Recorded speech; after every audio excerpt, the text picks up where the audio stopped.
Welcome back. So we turn our attention to that very thorny subject following the Supreme Court verdict granting financial autonomy to local governments, specifically directing that henceforth allocation be paid directly to local governments. And so we've seen the Governors Forum welcoming that Supreme Court verdict. But one by one, it's emerging the exact position of state governors. For instance, we've had Taraba governor saying that we will abide by Supreme Court judgment.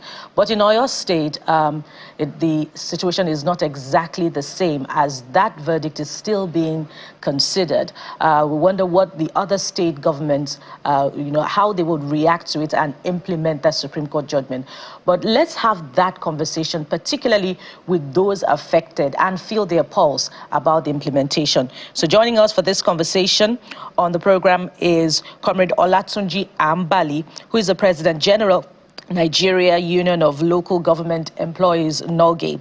Comrade Ambali, good morning and welcome to the program.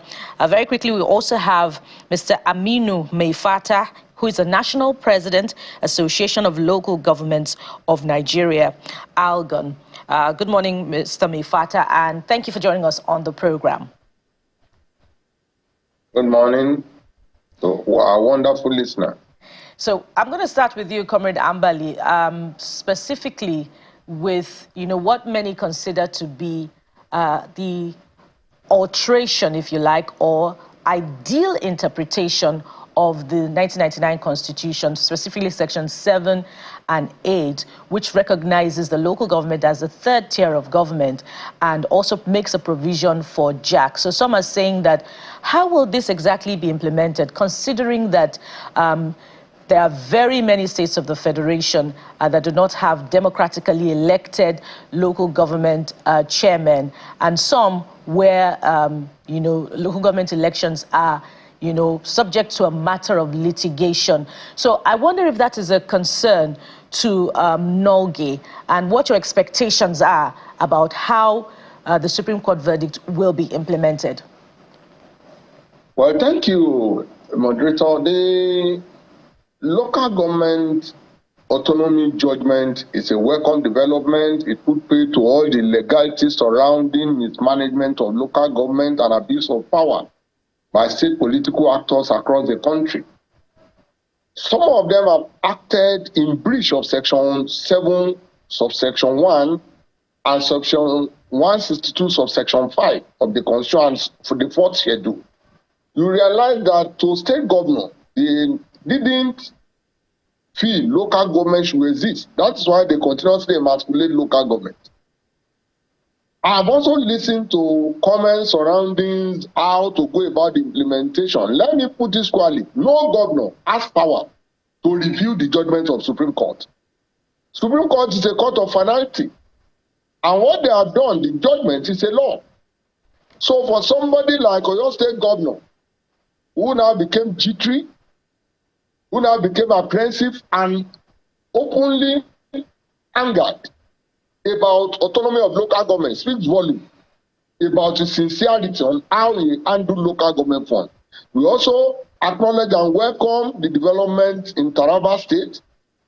The governor who came out even before the judgment saying that he will abide by the Supreme Court judgment.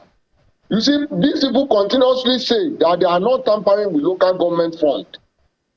They are assisting local government. And we have continuously said that why must they die like Jesus Christ? Let local government carry across. If you are sincere, you are not tampering with local government funds. Why are you openly and fiscally angry? Like the outburst of governor for your state. Our belief that the implementation is clear. The judgment is fund local government directly from FAC. Local government has the executive, they have the legislative, they have their budget, they know we have competent bureaucrats and political leaders and local government who represent the mandate of their people. They campaign with their manifesto. The people voted for them in many states. But however, let us also point out that the existence of caretaker committee and local government has been outlawed. The legality has been condemned by Supreme Court. Whoever is doing that in his state is doing that at his own peril. The law is clear. a democratically system of local government is thereby guaranteed under Section 1. You ask yourself, to a governor who swore on oath to defend the constitution, why must they act in breach of that constitution? Pardon me. Let me come in there, Comrade Ambali. Let me come in there. I'm perhaps trying to make myself clear, for context. The Supreme Court has said that pay directly to local governments, but checks reveal that about 408 local governments, representing about 53% of the 774 local government areas in the country, do not have democratically elected local governments. So what happens, for instance, to the July allocation, if that has not been paid, or maybe from August, when implementation will commence? That means that 408 local government areas may not be getting allocations in line with that judgment. So, for this context, how will it be implemented?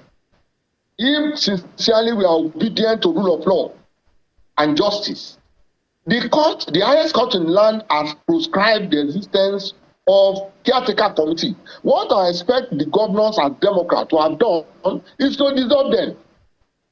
We have top technocrats and local government who can hold forth pending the conduct of local government election.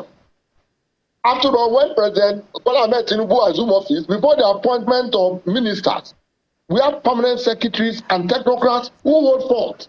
That is the way to go. Once the court says they are illegal, they remain illegal. Their existence has been stopped. And for us, we believe that instead of holding meetings, looking for making clandestine moves to pressurize Mr. President to give them period of transition, trying to say so many things, setting for a legal review committee against a judgment of Supreme Court, they should have come out boldly as Democrats to dissolve all this illegal body called caretaker. That is the way to go. Let me go to Mr. Aminu Maifata on this one. When you look at activities of local government officials through the years, I mean, we talk about what they have been able to do with these funds they get.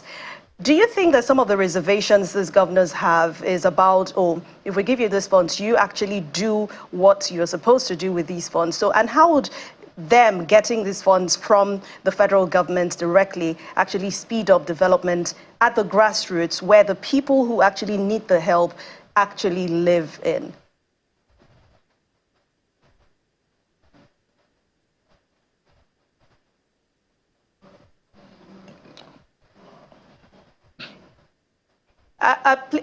Mr. Maifata, please unmute. We can't hear you.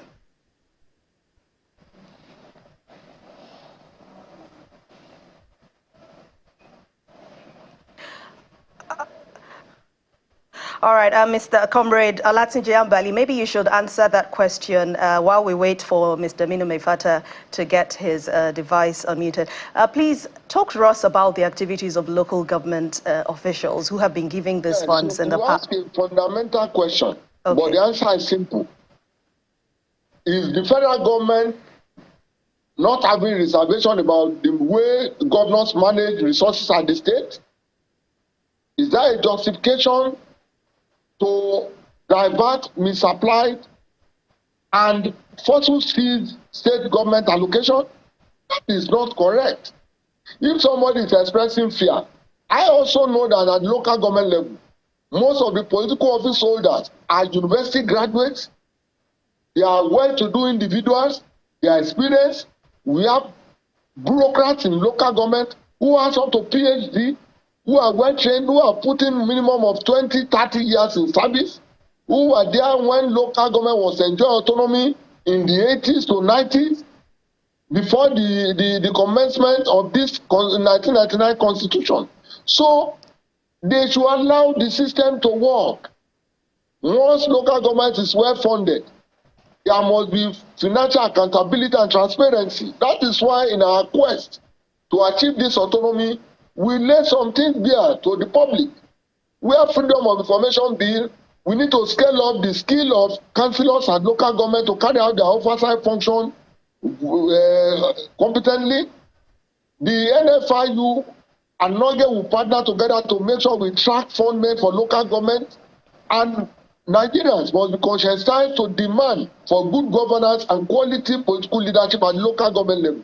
And don't forget, we are in the era of social media, whereby our youth can also look at what is happening in their vicinity, in their local government, and hold their leaders accountable. And we have a very vibrant media in Nigeria that can really put them to checks. So with all this internal mechanism, local government political leaders and bureaucrats will be able to deliver dividends of democracy, arrest harrowing poverty in the land, stem the tide of insecurity, and bring the infrastructural gap at the local government level, so that we will have food security, we have community security, and the GDP at the rural level will be grown, that will translate into national GDP. All right. I don't know if we have other guests back, but it's quite interesting that you've talked about what should be the ideal, what the Constitution provides, how this has been breached, people that enjoy this. But let's break this down further and maybe connect people to this even more, because there's a tendency to just speak over the heads of people. They hear local government autonomy.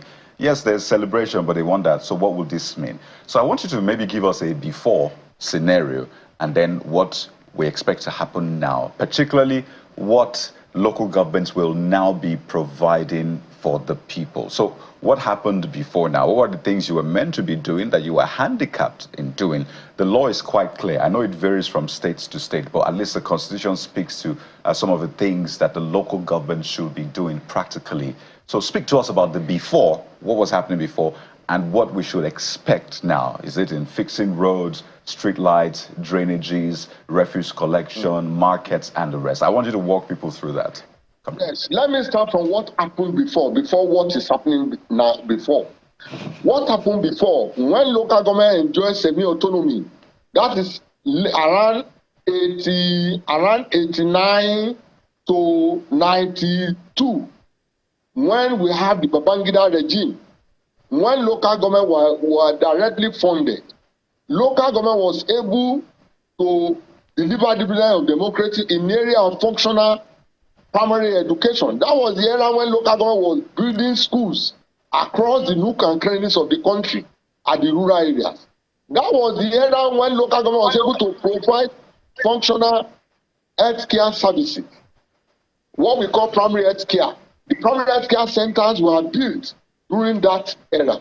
And again, local government, we have an agency called Directorate of Food, Road and Rural Infrastructure that was constructing and opening rural roads. Local government were tarring roads. They were providing transformer to communities. They were energizing communities, linking them to the grid. And as at that time, local government was able to carry out vocational skill acquisition, whereby women and youth were trained at local government level, and they were empowered. Students were given scholarship, they were given bursary by local government. And local government was able to be proactive when we talk about community security management. Every Monday, most local government organize security meetings whereby the locals, the non-natives, and the security agencies come together, review security situation in their various communities, and they carry out intelligence gathering, and they even support the conventional security agents to do the needful. And that is why we are able to stem in security across the nook and crannies of Nigeria then. So now, when we move from that era to the present era, local government was stippled of fund. The state government hijacked the political autonomy of local government. They also hijacked administrative autonomy of local government and financial autonomy of local government. By administrative autonomy of local government, the tenure of political leadership at local government became unstable. There were threats to their existence. Hello? Yes, please go ahead. Go ahead. I understand. There were physical threats to the survival of local government democracy, whereby governors can wake up one day and dissolve democratically elected political leadership. And they didn't allow transparent conduct of local government election, whereby they appoint their cronies to the detriment of the masses. Again, about funding. All the fund men for local government that are allocated according to FAC were diverted, misapplied, and misappropriated using the conduit part called JAC, leveraging on the lacuna in 1999 constitution.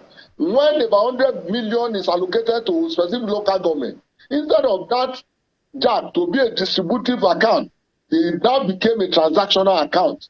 When allocations are specified that maybe Kaura local government is entitled to 120 million, what JAC is expected to do is to forward that money to that local government. They don't have the power to redistribute what has been distributed according to federal account allocation, which has been determined by constitution using land mass, population, and other items. But that is what they were doing. They were fiddling with the money. They were also hijacking the resources. That is why local government became so poor and was unable to deliver dividends of democracy. That is when local government was unable to grade roads, local was unable to tar roads, was unable to energize the community with electricity, was unable to provide vocational skill acquisition and empowerment. Local government was unable to maintain primary schools and primary health center. That is why people become frustrated and there are insecurity in the land. So for us, we believe that the golden era is here.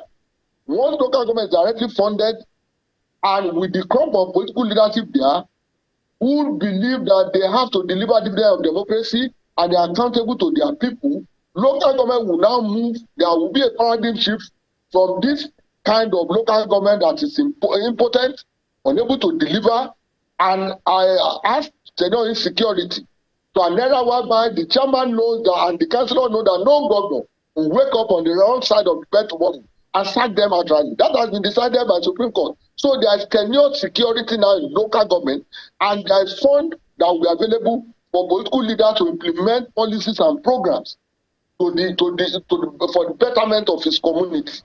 So for us, what we only need to do is that we'll move on this transition period because some of the equipment and tools are no longer in existence in local government. All right, let's balance the conversation now as we go to Mr. Meifata. I believe we have him now. And, you know, I believe that you also have reactions to some of the things that Comrade Ambali has said in terms of the functions of local government when they begin to function following this court judgment. But very quickly, what's going to happen to JAC now?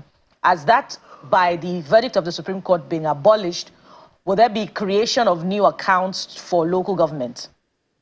Comrade Meifata. Yeah, that has been abolished. Yeah. Let's go to Mr. Meifata now. Pardon me. Let's go to Mr. Meifata. Let's go to Mr. Meifata. What we need to do.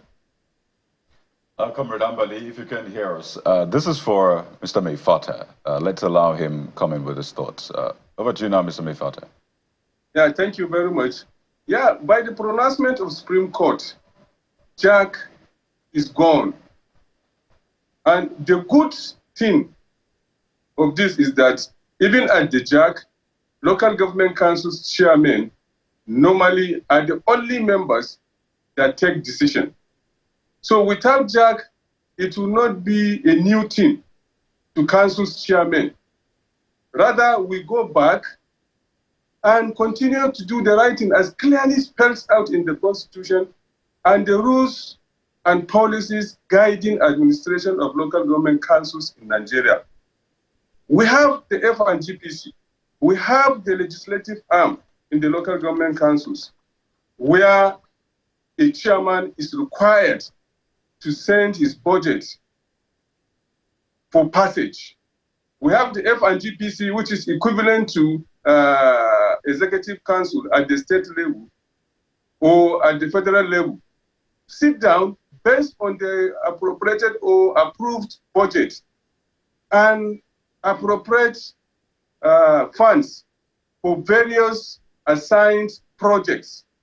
So this abolition, it will not be very difficult for local government councils chairmen to pick up from there. And we all know the Apex Court has spoken. There is no any cosmetic dressing we will do to revert that back. It has become law in the country. The only thing is for us, the local government council chairmen, to pick up from there and adjust our seatbelts to focus well on the administration of local government councils and to move forward so that the expected dividend of democracy from these pronouncements of the apex court will cascade down to the people at the grassroots. So this will not be, it is not going to be a challenge at all. And we are going to abide by that. Thank God, our principals have spoken, that is the governors, that they have accepted this ruling and they will abide by it. So also the local government council's chairman. And I want to give this assurance to the workers and to the people at the grassroots. All the fears being expressed, whether the local government council chairman can be able to fund the payment of salaries, whether the local government council chairman can be able to attend to other obligations as clearly spelled out in the Constitution, I will tell them, yes, they will do so. As I always cited examples, where those states that allow local government councils to be democratically elected and allow them free hand on administration and financial autonomy, you can see they are faring far better than those states that don't allow local government councils to perform as clearly stated in the Constitution. I always cited a lot of them, like the Lagos, like the Nasarawa, like the Kaduna, and other few. When you go there, you see the way they are administering local government councils. You will be so, you will envy them because they take decision. The only thing they go to their governors is when they are experiencing one shortfall or the other in terms of maybe it came around when we had this COVID-19 episode, when so many states were in far financial shortfall, which was normal. The states too went to the federal government. It came to their rescue. So this one issue of rescuing the local government councils when they are experiencing shortfall in finances is normal. It doesn't apply only to local government councils, but also to the states. All right, so this issue of fear should not be there. All right, Mr. Mefata. Yes, the NULGE president had already said that 50% of Nigeria's problems will be solved if the governors adhere to this new judgment. But when we talk about financial integrity of local government officials, they have said that transaction will be tracked and they will work with agencies. But how can we hold them accountable so that the funds that are given to them are actually utilized at the grassroots level to ensure development in the regions that are meant to be developed? Thank you very much. The rules are there, clearly spelled out. As a local government council chairman, you have your boundaries. You have the template on how to operate. If you divert from the template, the punishment is there. So if one knows this, and thank God, majority, over 80%, or I can say 90% of the present local government chairmen are well educated. They are well read. And we don't need too much interpretation to them. But despite that, like we are going to hold our next meeting on the 18th or 19th in Nasarawa State in Lafia. So this is going to be part of what we are going to take the 36 states ALGON chairmen, including Abuja, to take back to their respective local government council chairmen on the issue of integrity and on the issue of expectations from our principals, from the federal government, most especially the president of the country that has so much passion for local government council administration, and to the people at the grassroots that we are going to live up to the expectation by ensuring prudent management of resources that will come to us by ensuring that we explore more and more internally generated revenue avenues so that we can be able to attend to various expectations or various obligations on local government councils. And we are going to make sure that those untapped avenues that will enable us perform optimally and prudently are being explored now so that we can do maximally for people at the grassroots to enjoy dividends of democracy. Right, it is not for us to be saying it is a moment of happiness, moment of enjoyment. Right. No, we have challenges, we know. Exactly, Mr. Mifata, and that's the next point. You know, it's been painted as though the local governments are the saints here, and the governors are the evil ones who have been, well, essentially holding local governments back. But when you look deeper, some will say local governments are contributing a huge part to what we are seeing right now, or at least what we're seeing before now. And that brings up the question of efficiency. Because a local government is made up of workers, you could call them civil servants. So do they resume to work on time? How well do they do their work? Do they have integrity, as was raised earlier on? Because these are the things that add up to the functions of the local governments that we then see, or in this case, do not see. So I want you to speak to that point. We've also heard cases where, you know, local government heads just essentially hand over powers to the governors. In fact, one of the former senators said maybe what we'll see now is local government chairmen messaging the governors and say, well, we've gotten the money for this month. What do we do about it? So these are challenges that are still there. So it's not Uhuru just yet. So I wonder if that's something you consider a threat, something you are aware of first, and something you are actively considering solutions to. When you are giving the meat and the knife to court, it will be left to you, that is we as local government council chairmen, to look into the working system of the entire local government council. These workers, why are they so truant in coming to the office? We first check ourselves. Are we providing them with the necessary tools to enable them to work and perform as expected? And are we supervising them to see that the delegated functions are being carried out as required? So now it is a duty on each and every one of us to see that each local government council chairman, or each local government council worker comes to the office, attends to his official functions, because we can no longer continue to pay people that don't come to office. They only come to office at the end of the month.